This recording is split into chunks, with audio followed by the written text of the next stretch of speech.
Salam, bugünkü dərsimiz yerin günəş və öz oxu ətrafında hərəkət olacaqdır. Həyat üçün əlverişli şərait yalnız yerdə mövcuddur ki, bunun ilkin səbəbi yer və günəş arasında olan məsafənin münasib olmasıdır. Bu planetdə əlverişli temperatur şəraiti yaradır ki, burada su hər üç halda ola bilər. Çox hissəsi maye halındadır ki, canlı aləmin mövcudluğu üçün ən vacib şərtlərdən biri sayılır. Yerdə həyatın mövcudluğunun ikinci şərti yerin ölçüləri və cazibə qüvvəsidir. Digər bir şərt isə yerin öz oxu ətrafında fırlanmasıdır, dövr etmə müddətidir. 24 saat ərzində yerin günəşə tərəf olan hissəsi müəyyən qədər qızır. Əks tərəf isə soyuyur. Əgər sutkanın uzunluğu indikindən fərqli olsaydı, onda temperatur fərqinin kəskin dəyişməsi baş verə bilərdi.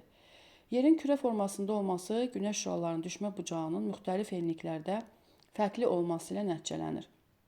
Buna görə də yerin səthində həyat üçün əlverişli və əlverişsiz ərazilər yaranır.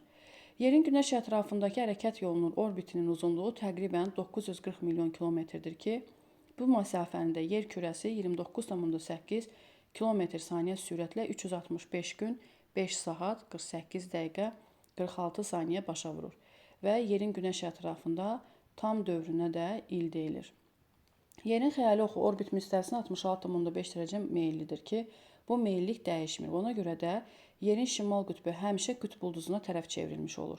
Və belə meyillik fəsillərin qütb gecə gündüzlərinin yaranmasına, yayda gündüzün, qışda isə gecələrin uzunluğunun artmasına səbəb olur. Yer planeti öz xəyali oxu ətrafında qərbdən şərqə doğru fırlanır ki, yerin günəş ətrafında hərəkətinin coğrafi nəticələri isə fəsillər yaranır, qütb gecə gündüzləri yaranır, gecə və gündüzlərin uzunluqları coğrafi enlikdən asılı olaraq dəyişir, musson küləkləri yaranır və işıqlanma qurşaqları yaranır. Və biz dedik ki, yerin günəş ətrafında hərəkəti zamanı fəsillər yaranır. Buna 4 fəsli misal olaraq göstərə bilərik. Yaz, payız fəsli, yay və qış fəslini. Günəş ekvator üzərində il ərzində 2 dəfə zenitdə olur. Tropik xəttləri üzərində isə 1 dəfə zenitdə olur.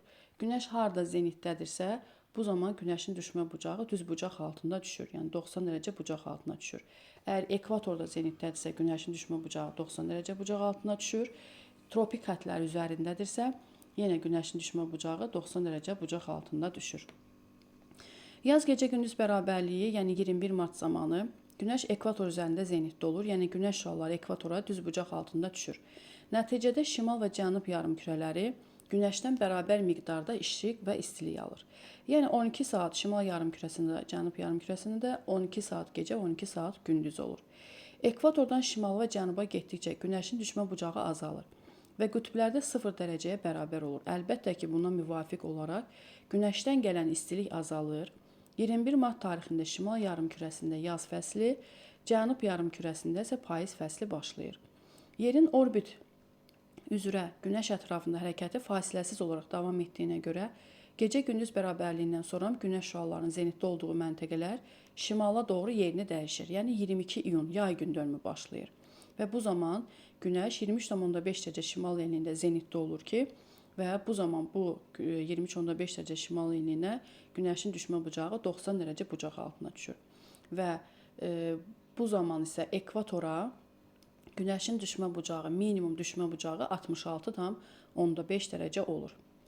23 sentyabr tarixində günəş yenidən ekvator üzərində zenitdə olur ki, yenə də hər iki yarım kürə bərabər işıqlanır və yer kürəsində istənilən məntəqədə həmən gün gecə-gündüzün uzunluğu bir-birinə bərabər olur.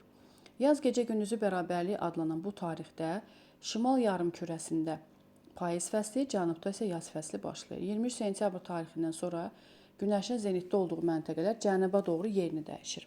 Və artıq günəş 23,5 dərəcə cənub tropik xətti üzərində zenitdə olmağa hazırlaşır ki, 22 dekabr tarixində günəş cənub tropik xətti üzərində zenitdə olur və bu vaxtda cənub yarımkürəsi şimala nisbətən daha çox istilik alır.